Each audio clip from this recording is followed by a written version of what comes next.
Un palacio en el lago Superior. Adornos del mundo entero. Chimeneas decoradas con mármol de Argelia, preciosos tapices. Una fortuna familiar al alcance. Eran muy opulentos, eso originó que mucha gente obtuviera mucho dinero. Hasta que un impactante crimen y una novela policíaca tuvieron a todo el mundo en ascuas hasta el final. Asesinato, mansiones y dinero. Los medios se abalanzaron sobre esa historia. Un juego de pistas situado en un castillo de Minnesota con un bote de 45 millones de dólares. Esta noche en Poder, Privilegio y Justicia.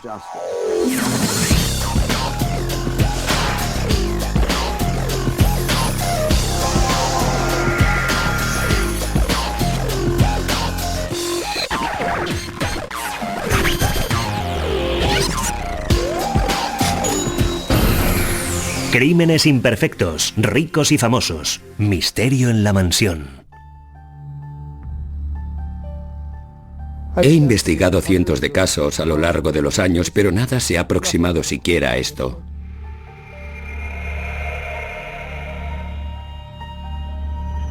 El inspector de la policía de Duluth, Gary Waller, nunca olvidará el 27 de junio de 1977. Fue el día en que acudió a una emergencia en la dirección más prestigiosa de Duluth, el 3300 del London Road, la mansión Glen Sheen, hogar de la mujer más adinerada de Minnesota, Elizabeth Cangdon. 911, ¿cuál es su emergencia? Una emergencia grave en el 3300 de London Road. Homicidio. ¿El 3300 de London Road? Sí, señor, la propiedad Cangdon. ¿Cuál es el problema? Homicidio.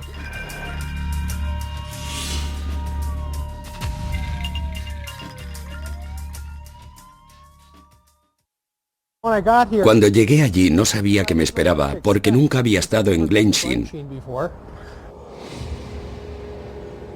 Intentaba imaginar qué habría podido suceder. Waller es recibido en la entrada principal por otros agentes que le informan. Cuando entré por primera vez en la casa, me recordó a un museo, con todas aquellas molduras de madera y alfombras, la escalera ornamentada. Percibía el conocido olor de la muerte. La muerte tiene su propio olor. La muerte tiene el olor metálico de la sangre, y pude ver una pierna desnuda de mujer colgando del asiento. Al llegar al descansillo, Waller ve a la primera víctima, Velma Pietila, la enfermera nocturna de la heredera. El cuerpo había estado erguido, inclinado ligeramente hacia el este, con la cabeza aquí. Estaba ligeramente girada hacia su lado derecho y las manos elevadas sobre la cara. En torno a su cuerpo hay señales de lucha. En la escalera, entre el descansillo del medio y la segunda planta, los peldaños estaban salpicados de objetos personales y prendas de vestir de Velma Pietila. Ella estaba llena de morados y laceraciones. Tenía una cantidad tremenda de heridas defensivas en las manos y brazos. Sobre la alfombra persa importada, una posible arma homicida. Había un candelero justo aquí, al lado del cuerpo de Velma. Waller continúa subiendo la escalera hasta el dormitorio de Elizabeth Cangdon. Elizabeth Cangdon yacía a este lado de la cama, una cama de hospital. La almohada que tenía sobre la cabeza llevaba una funda de satén rosa que estaba llena de manchas de sangre. Al levantar la almohada se veía que tenía la cara azul y que evidentemente estaba muerta. Elizabeth Cangdon ha sido asfixiada, pero no presenta otras heridas. La sangre de la funda de la almohada parece proceder de las manos del asesino. La habitación parece haber sido saqueada, hasta que Waller la examina más de cerca. Habían desaparecido un buen número de joyas, incluyendo el reloj que llevaba en la muñeca y el anillo del dedo. En el otro extremo de la habitación hay un joyero volcado sobre el suelo, pero la caja de recuerdos de Elizabeth parece intacta. Lo que me hizo sospechar fue que los cajones de esta cómoda quedaron todos abiertos a la misma distancia. Me hizo sospechar porque realmente parecía escenificado, como si se hubiera hecho para hacerlo pasar por un robo más que un asesinato. Durante 3 días, la policía interrogó al personal y peinó la extensa propiedad en busca de pistas. Ni uno de los 3 sirvientes que vivían en Glensheen oyó nada durante la noche. El asesino se había esfumado sin dejar rastro, y los investigadores estaban desconcertados. Elizabeth Condon, en la habitación de la almohada de satén. ¿Dónde estaban el coronel Mostaza y la señorita Escarlata? Una novela de misterio se estaba desarrollando tras las puertas de hierro de Glensheen, y los habitantes de Minnesota estaban hechizados.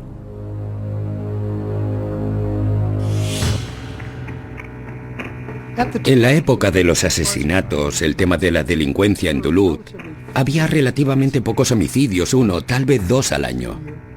Durante días, los asesinatos de Glensheen son noticia de primera plana. Los aterrorizados habitantes de Duluth empiezan a cerrar con llave sus dormitorios. En un principio, la policía nos dijo que había sido un robo frustrado.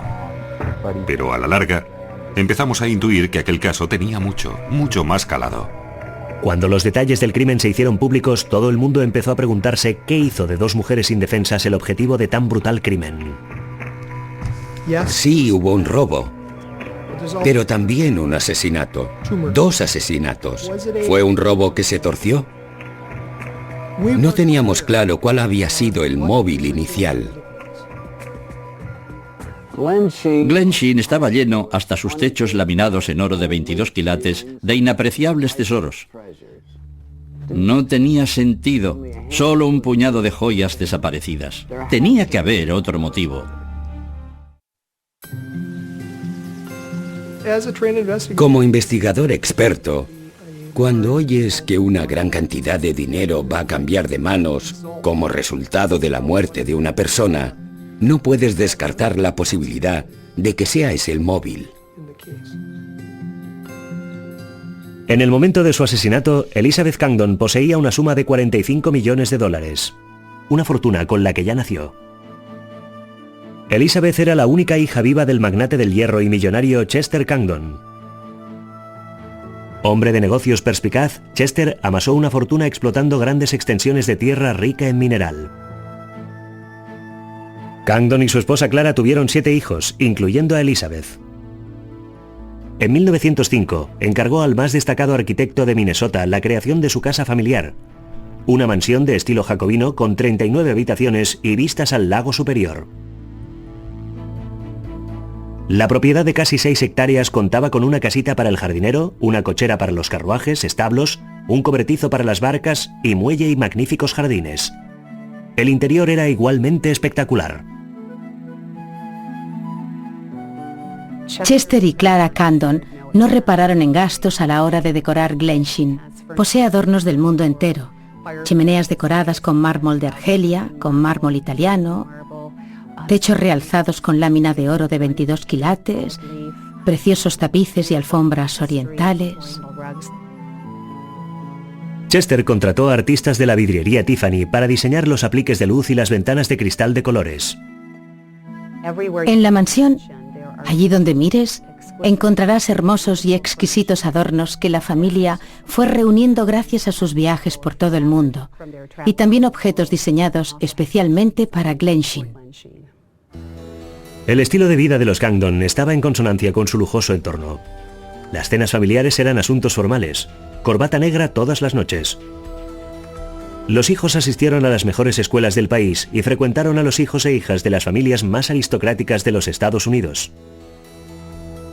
Tras licenciarse en la prestigiosa Universidad Vassar, Elizabeth Condon regresó a su hogar Glensheen y participó activamente en la Junior League de Duluth.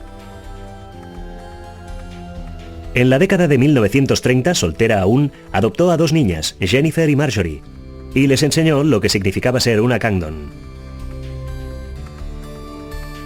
A diferencia de la mayoría de las niñas, cuando necesitaban comprar ropa nueva, las tiendas venían a Glensheen, no iban las niñas a las tiendas, y los empleados cargaban con cajas y cajas de prendas para que se las probaran. Clases de piano en un Steinway de cola. Un chofer las llevaba en limusina a jugar con sus amigos, vacaciones en México y Europa. Elizabeth se lo dio todo a sus hijas. Pero la mayor, Marjorie, tenía unas ansias de dinero que no tenían límite. Supimos que Marjorie fue, desde el principio, una niña poco común. Era tremendamente derrochadora. De hecho, ya desde la infancia. Por ejemplo, había ido a los grandes almacenes Walls en los años 50 y 60, siendo aún muy joven, y acumulaba facturas sin que lo supiera su madre. Se había llevado objetos de valor de la casa de Glensheen, los había vendido y la familia había tenido que volverlos a comprar. Elizabeth matriculó a Marjorie en la escuela Dana Hall en Massachusetts.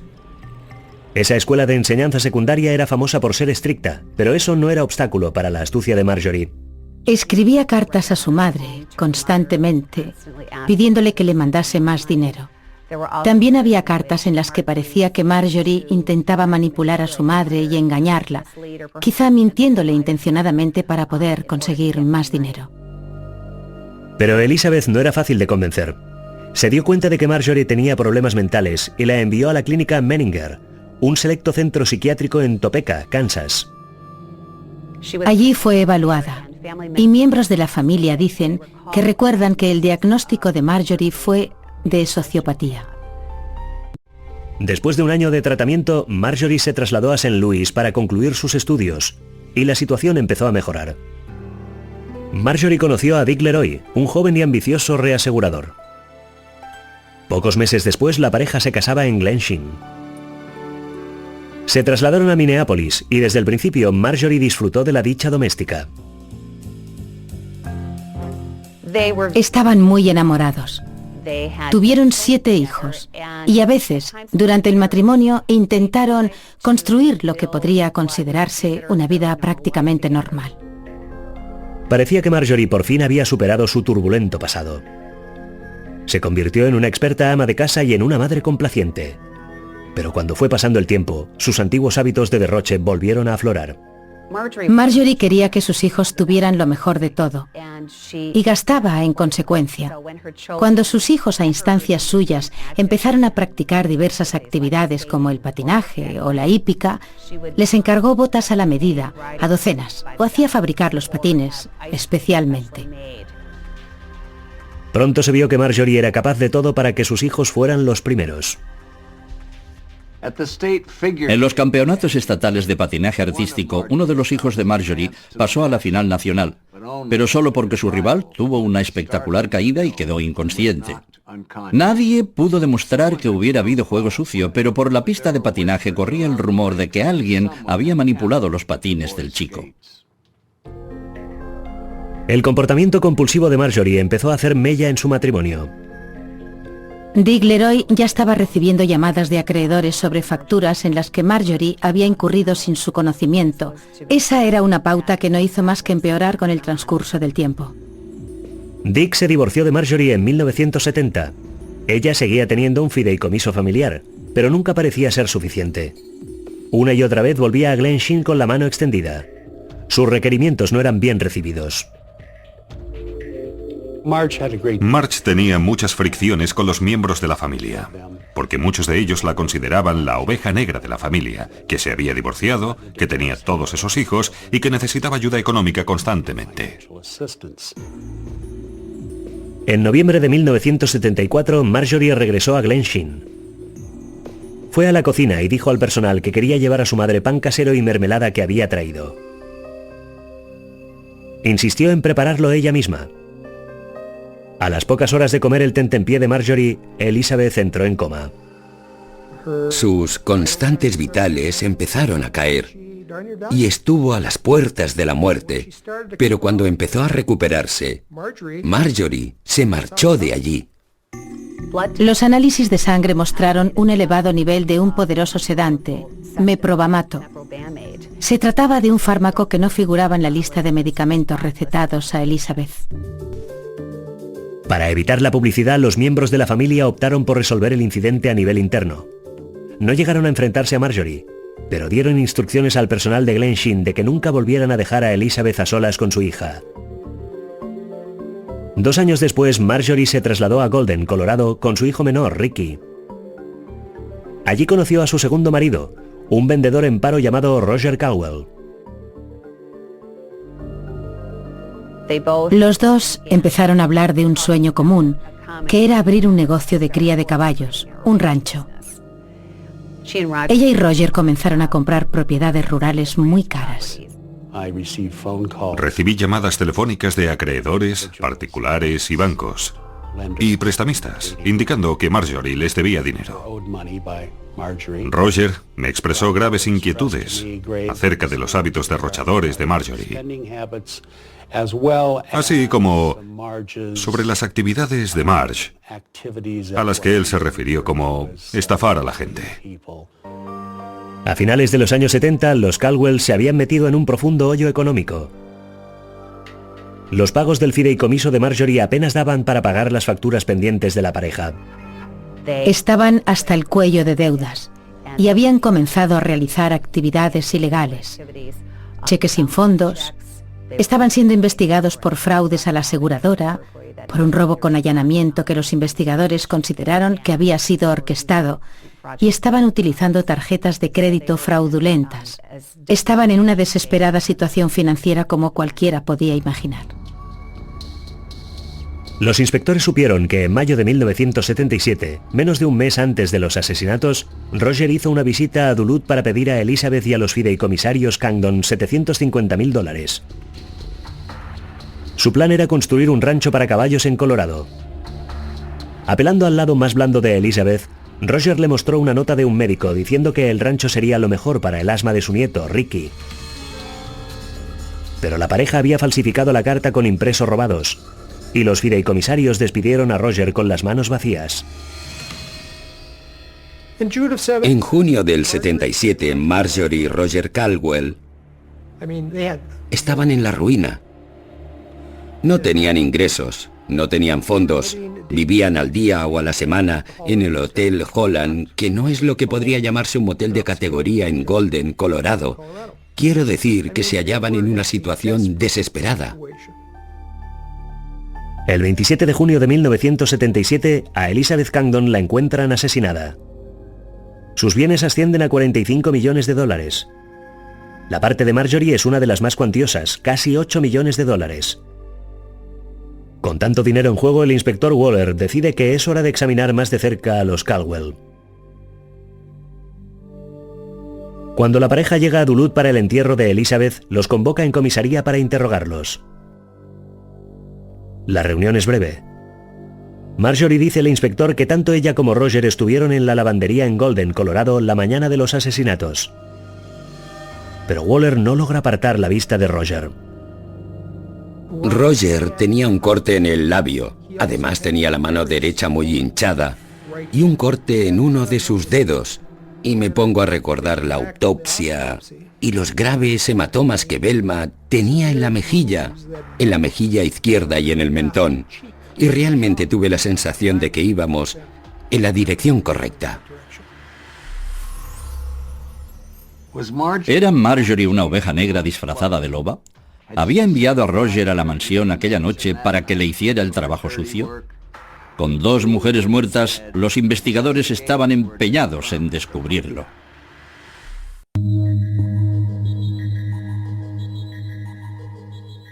La comunidad de Duluth quedó conmocionada por los asesinatos de Elizabeth Cangdon y Velma Pietela. Había excesivas especulaciones, no solo entre el público, sino también en los medios acerca de los crímenes y de quién podía haber sido el responsable. La policía sospechó casi de inmediato de que había miembros de la familia involucrados, lo que incluso exaltó la historia. Tropezábamos unos con otros en nuestro intento por averiguar qué venía a continuación. En el entierro, los Caldwell causaron un gran impacto. Roger con un traje de vaquero color turquesa, Marjorie con una blusa floreada y unos ajustados pantalones blancos. Se habían comprado esos atuendos en la sastrería más elegante de Duluth y habían cargado la factura de $2,000 a la mujer que había en el féretro. El 30 de junio, justo después del funeral, ya habíamos tomado una decisión: volver a interrogar a los Caldwell y hacer examinar la mano de Roger. Pero cuando Waller va al hotel donde se hospedan los Caldwell, descubre que la pareja se ha marchado. Afortunadamente, la habitación aún no se ha limpiado. Dentro, Waller encuentra un recibo del aeropuerto de Minneapolis datado el 27 de junio de 1977. Es un tremendo golpe de suerte. El recibo sitúa como mínimo a uno de los Caldwell en Minnesota el día de autos. Fue lo mejor que había ocurrido hasta el momento en ese caso, el recibo. Y pensándolo bien, lo cerca que habíamos estado de no obtenerlo. Por ejemplo, si hubieran limpiado la habitación antes de nuestra llegada. Fue estupendo. El recibo los lleva hasta una tienda de regalos del aeropuerto, donde los empleados recuerdan a alguien que concuerda con la descripción de Roger. Un hombre identificado como Roger entra llevando una maleta de mimbre, lo cual ya de por sí resulta, no sé, inusual, y compra una bolsa para guardar ropa, y de eso es el recibo. Una llamada a Glensheen confirma que una maleta de mimbre figura entre los objetos desaparecidos de la habitación de Elizabeth. Después, Waller se dirige al motel de Golden, Colorado, donde los Caldwell han estado viviendo el último año. El recepcionista del Hotel Holland dice acaba de llegar un sobre sin remitente para Roger Caldwell. El matasellos es de Duluth, Minnesota, y está fechado el 27 de junio. Dentro del sobre, Waller encuentra una pequeña moneda bizantina de oro. Los otros investigadores van a Glensheen y ya lo creo que falta una moneda de oro de la caja de recuerdos del dormitorio de Elizabeth Candon. Usando muestras de la firma de Roger, los expertos confirman que Roger escribió la dirección del destinatario. En la solapa posterior, un experto en huellas dactilares latentes encuentra la huella de un pulgar. Al compararla con las tomadas a Roger anteriormente por conducir bajo los efectos del alcohol, los investigadores reciben una buena noticia. Las huellas parecen coincidir. Fue como Navidad o el cumpleaños de uno. Y es que teníamos entre manos aquel caso tan importante, con toda aquella presión, y lo logramos. Sabíamos que teníamos a los culpables. Recuerdo que recibí la llamada y que me dijeron, le tenemos, ya está. Tenemos su huella dactilar que le sitúa en Duluth en el momento de los asesinatos. Entretanto, otros inspectores empiezan a seguir el rastro de los Caldwell. Averiguaron que Roger y Marjorie se alojaron en el Holiday Inn cerca del aeropuerto en Bloomington, Minnesota. Waller regresa a Minnesota en el próximo vuelo. Armado con una orden de registro, su equipo entra en la habitación del hotel mientras la pareja está ausente. Uno de los objetos que hay sobre la cama es aquella bolsa para ropa que había sido adquirida en el aeropuerto la mañana en que se descubrieron los crímenes. También en la habitación hay una de las maletas de mimbre y descubrimos una caja para medias llena de joyas. Y al inspeccionar las joyas, algunas de ellas eran las que habían sido robadas del cadáver de Elizabeth Candon y también de los joyeros de su habitación. Marjorie regresa al hotel sola y encuentra a Waller esperándola. Le leí sus derechos, pero quería hablar conmigo. Conviene recordar que Marjorie se cree más lista que nadie. Le cuenta que ella y Roger estuvieron buscando terrenos en Colorado el fin de semana anterior a los crímenes. Pero Waller sabe que Marjorie miente. Gracias a sus conversaciones con el agente inmobiliario y otros amigos de Colorado, sabe que Marjorie estuvo sola aquel fin de semana. Después, Waller deja caer las joyas robadas sobre el regazo de Marjorie y le pregunta de dónde han salido. Inmediatamente detecto el anillo de cúpula y le pregunto, ¿lo reconoce? Y me dice, es una copia del que tiene mi madre. Después dice que quiere hablar con su abogado, Dave Arnold. Recibí una llamada de Marge. Me informaba de que ella y Roger estaban en el Holiday Inn, pero que probablemente tendría que vestirme y salir para unirme a la fiesta. Yo le dije, ¿qué fiesta? Y ella dijo, bueno, tengo unos 50 agentes de policía aquí. Le indiqué que debía mantener la boca cerrada, no decir nada, y que iría lo más rápido que pudiera. El abogado de Marjorie llega e interrumpe el interrogatorio. Pero Waller sabe que con el recibo del aeropuerto, la prueba de la huella dactilar y las joyas, tiene ya suficiente para arrestar a Roger.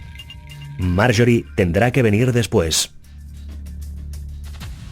La estrategia es, cojamos primero al asesino, y después nos ocuparemos de la persona que a nuestro entender, obviamente conspiró, y que era la mujer que había detrás del hombre.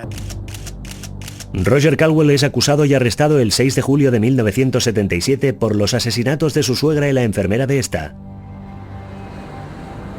Una semana después, el inspector Waller regresa a Colorado en busca de más pruebas. En un banco local encuentra una caja de depósito de seguridad a nombre de Roger, alquilada un día después de los asesinatos. Cuando abrimos esa caja de depósito de seguridad, vemos que hay un testamento fechado el 24 de junio, 3 días antes de la muerte de la madre. Prometía a Roger Caldwell casi 2,5 millones de la herencia de Marjorie a la muerte de su madre. Un contrato de asesinato. Así de claro y sencillo. Eso era exactamente, un contrato de asesinato.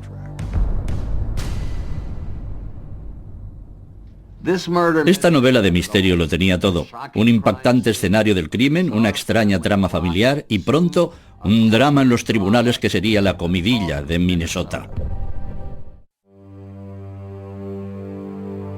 Un año después de su detención se inicia el juicio por asesinato de Roger Caldwell. El fiscal John DeSanto es optimista, a pesar del hecho de que no hay pistola humeante.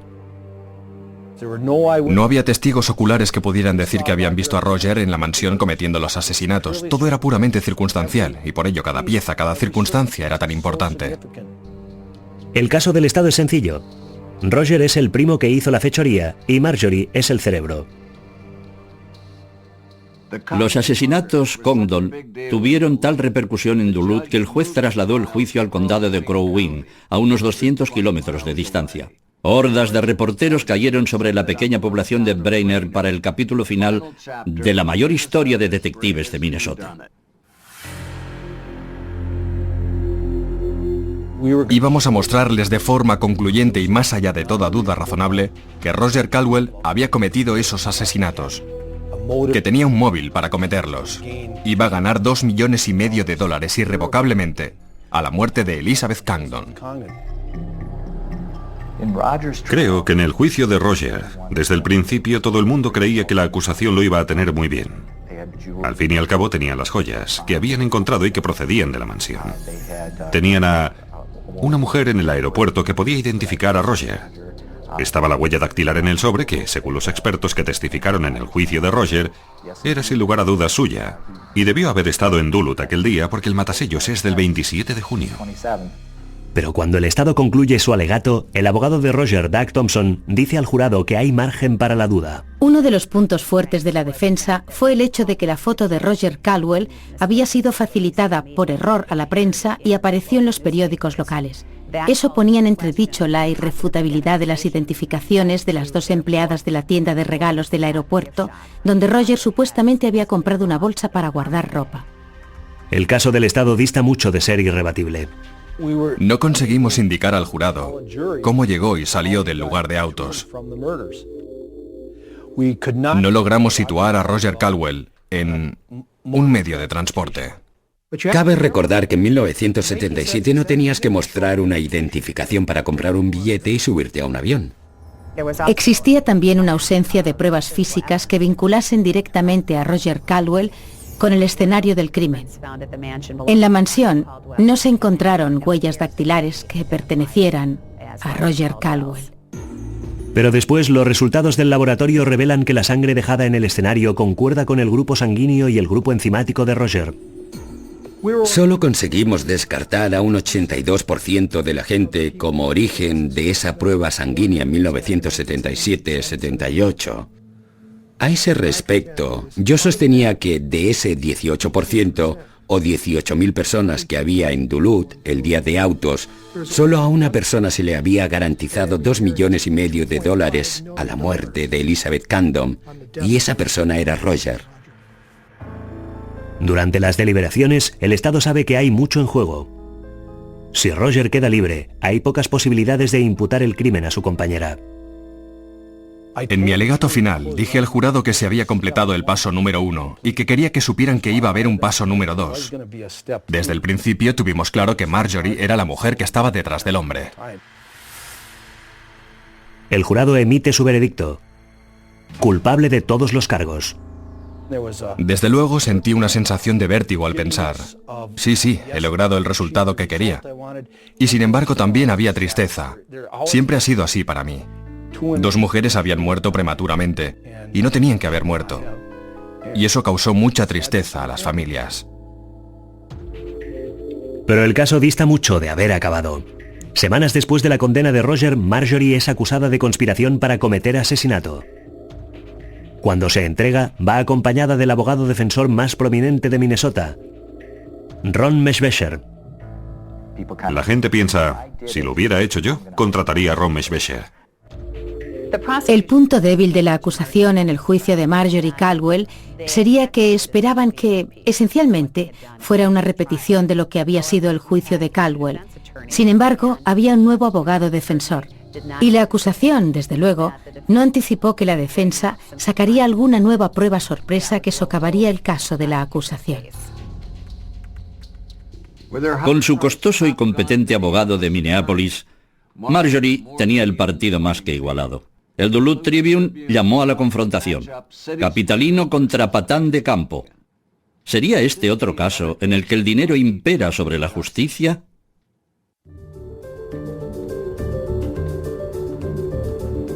Julio de 1979. El juicio por asesinato de Marjorie Caldwell comienza en el Palacio de Justicia del Condado de Dakota, en Hastings, Minnesota. La acusación tenía esta vez una carga más pesada porque no estaban alegando que Marjorie estuvo allí y que había cometido los asesinatos, sino que decían que ella había ayudado a planearlos y... en ese aspecto era conspiradora, lo que resultaba muy difícil de demostrar porque Roger no hablaba. Teníamos que volver a demostrar que Roger había cometido los asesinatos. Pero yo quería un jurado que entendiera de nuevo que aquella mujer que había nacido con una cuchara de plata en la boca era una desagradecida, hasta el punto de que había asesinado a su madre, para acelerar su herencia, cuando su madre tenía 82 años.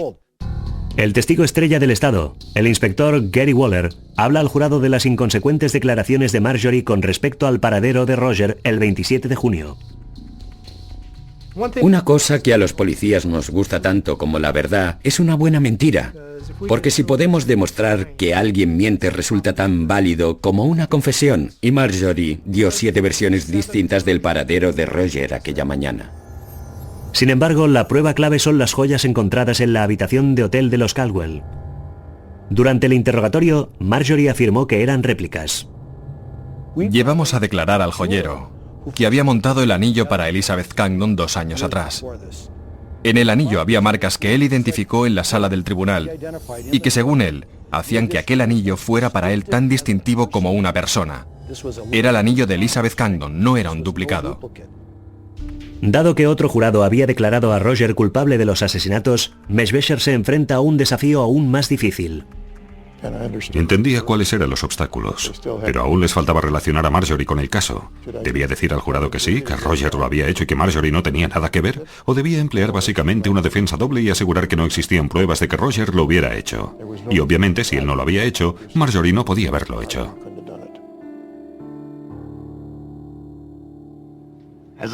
Como co-conspiradora, la culpabilidad de Marjorie tenía tanto valor como la condena de Roger. Si Meshbesher lograba crear una duda razonable sobre la implicación de Roger, la absolución de Marjorie estaría en el bote. Como ocurre a menudo, este caso iba a depender de una única prueba. La huella dactilar en el sobre era una evidencia clave. DeSanto, en su declaración inicial, probablemente puso demasiado énfasis en esa huella dactilar. Pero era una prueba física tan buena que lo que dijo a los miembros del jurado esencialmente fue, en estas palabras, se puede dejar de creer en todo lo demás, pero la huella digital no se puede poner en duda. Meshbesher dice al jurado que el Estado se equivocó durante el juicio de Roger. La huella dactilar se identificó mal y tiene un experto cualificado para demostrarlo. Dice que esa huella dactilar no es de Roger, que no es la huella de su pulgar, como ellos aseguraban, que además no es su huella dactilar, que para nada es de Roger, y dice que es algo evidente. Teníamos un conflicto entre expertos, nuestro experto, el experto de Meshbesher. Así que le sugerí a John, busquemos a alguien que haya trabajado para el FBI y que esa persona lo examine. El Estado aumenta las apuestas y aporta un tercer experto en huellas dactilares para cuestionar el hallazgo del equipo de la defensa. Dijo, concededme unas cuantas horas en la cocina, dejadme solo y os daré mi opinión tras haber examinado las dos. Al cabo de unas horas vino y nos dijo que en su opinión hubo un error en la identificación de la huella dactilar, y aquello fue un giro radical a nivel emocional y psicológico en este caso. Lo convirtió en un caso distinto. La acusación está destrozada. Su plan les ha salido por la culata. El 21 de julio de 1979, el jurado lee su veredicto. Inocente de todos los cargos. Marjorie es una mujer libre. John y yo entramos en el aseo. Y allí John se vino abajo, porque aquello era devastador. Después de que Marjorie fuera absuelta, llamé a varios de los miembros del jurado en el juicio de Roger y les pregunté si lo habían seguido. Y varios me dijeron que pensaban que ahora se lo replantearían y que creían que quizá Roger no lo había hecho. Basándose en las pruebas del juicio de Marjorie, Roger presenta una apelación al Tribunal Supremo del Estado. Recibí una llamada alrededor de medianoche, o un poco más tarde. Jamás la olvidaré. Era alguien del Duluth News Tribune, y las primeras palabras al teléfono y que me despertaron de un sueño profundo fueron: ¿van a volver a juzgar a Roger Caldwell? Yo respondí: ¿de qué está usted hablando? ¿Volver a juzgar a Roger Caldwell? Él dijo: el Tribunal Supremo de Minnesota ha revocado sus condenas. ¿No se ha enterado? Y yo dije: no. Y recuerdo que me arrodillé al lado de la cama. Recuerdo que me puse a sollozar junto a la cama, porque no podía creer que eso hubiera sucedido. Y una vez más continúo estremeciéndome al pensar en ello, diciendo: quizás que no estoy hecho para esta clase de trabajo.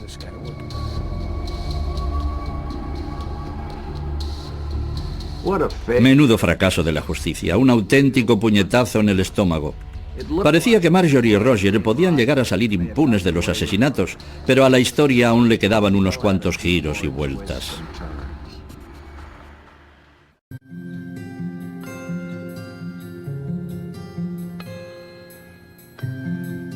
Llevábamos ya 5 años en el caso y había hecho mella en nosotros, físicamente, emocionalmente. Con la absolución de Marjorie y la condena revocada de Roger, parecía que nadie iba a pagar por los brutales asesinatos de Elizabeth Cangdon y Velma Pietila. A los investigadores les quedaban dos opciones, las dos malas por igual: volver a juicio una tercera vez o pactar un acuerdo con el asesino. Existía mucha presión del público para que Roger Caldwell continuara en la cárcel. No querían ver a Roger Caldwell en libertad. No nos interesaba que hubiera otro juicio, que existiera la posibilidad de conseguir otra condena. Roger accede a contarles lo que sucedió aquella noche a cambio de su puesta en libertad. Pero los detalles de los crímenes siguen siendo un misterio. La acusación no obtuvo lo que quería de la confesión. Había muchas preguntas a las que Roger Caldwell no respondió. Siempre que el fiscal del distrito pacta inmunidad a cambio de información, existe riesgo. Esperas que el tipo se sincere y empiece a sacar toda la porquería. Pero esta vez, la apuesta no dio sus frutos. Roger sufrió un oportuno ataque de amnesia. Dijo que había estado bebiendo y que no se acordaba, porque una cuestión clave era cómo llegó hasta la mansión aquella noche. Y dijo, bueno, que no recordaba gran cosa y que creía que quizá había cogido un taxi. Y sencillamente aquello no era lo bastante definitivo para aquellos de nosotros a los que nos importaba mucho lo que había sucedido en realidad. Pero supongo que en el aspecto legal admitió que lo había hecho y eso era lo que se buscaba y lo que resolvió el caso. Creo que tendríamos que habernos puesto en pie y haber dicho: no hay trato, porque no obtuvimos nada que no supiéramos ya. No implicó a Marjorie. ¿Por qué? La razón por la que no implicó a Marjorie es que Roger aún creía que iba a recibir su recompensa. Pero Roger nunca llega a ver el dinero que Marjorie le había prometido. Regresa a su ciudad natal, La Trobe, en Pensilvania, pero no consigue un empleo estable o controlar su afición a la bebida. A medida que pasaba el tiempo, se sentía mucho más frustrado, mucho más cínico, con comentarios como que en realidad aún estaba en la cárcel porque nadie le daba trabajo. Al final, la depresión de Roger hace mella en él. Roger se suicidó en 1988. Se llevó a la tumba esas preguntas sin respuesta y jamás conoceremos lo que él sabía. En su nota de suicidio escribe: lo que tienen que saber es que yo no maté a esas mujeres, o que a mi entender, jamás, en toda mi vida, hice daño a nadie. Fui a su entierro y me quedé allí unos cuantos días y descubrí que de hecho había tenido una novia que vivía con él en La Trobe. Y resultó que un poco antes de suicidarse le había propinado una tremenda paliza. Le había roto el brazo y en aquel momento estaba en el hospital. Y supe que sí podía hacer daño a alguien, que era muy capaz de hacerlo, sobre todo cuando había bebido. En 2003, las pruebas de ADN arrojan por fin algo de luz sobre la implicación de Roger. Se toman muestras del tristemente famoso sobre y se identifican dos marcadores de ADN. Al compararlas con una muestra conocida de la saliva de Roger, la coincidencia es casi perfecta. Descarta un 99,93% de la población. Él era la persona que había cometido los crímenes, pero no era la persona que había trazado todo el plan. Justo después de la muerte de Elizabeth Cangdon, Glensheen fue cedida a la Universidad de Minnesota con arreglo a su testamento. La propiedad permanece casi exactamente como estaba la noche de los asesinatos. Cada año es visitada por 80.000 personas. Marjorie volvió a casarse. En 1984 fue condenada por provocar incendios en 2 casas vacías que intentaba vender. Pasó 2 años en una cárcel estatal, fue puesta en libertad y se trasladó a Arizona con su marido. 6 años después, Marjorie fue condenada de nuevo por pirómana. Fue sentenciada a la pena máxima de 15 años y salió finalmente en 2004, de nuevo una mujer libre a los 71 años. Los investigadores consideran que mientras Marjorie esté libre, una asesina habrá escapado a la justicia. No teníamos ninguna duda, nunca la tuvimos, de que esas 2 personas eran las responsables de las muertes de aquellas mujeres. No creo que Marge se permitiera pensar que tenía algo que aprender de todo aquello, en absoluto. Porque estoy seguro de que Marge mantiene que todo lo bueno que sucedió fue obra suya, y todo lo malo fue una conspiración o una trampa. Y solo en esas tranquilas treguas de su mente, cuando está sola, quizá albergue alguna duda o recelo. Pero ni se me ocurriría sugerir que alguna vez van a verlos. En 1979, 5 de los 7 hijos de Marjorie demandaron a su madre para desheredarla de la fortuna Congdon. Ella se conformó con una fracción de lo que se le dejaba en el testamento, mucho menos de lo que habría recibido si Elizabeth Congdon no hubiera sido asesinada. Dominic Dunne para la televisión judicial.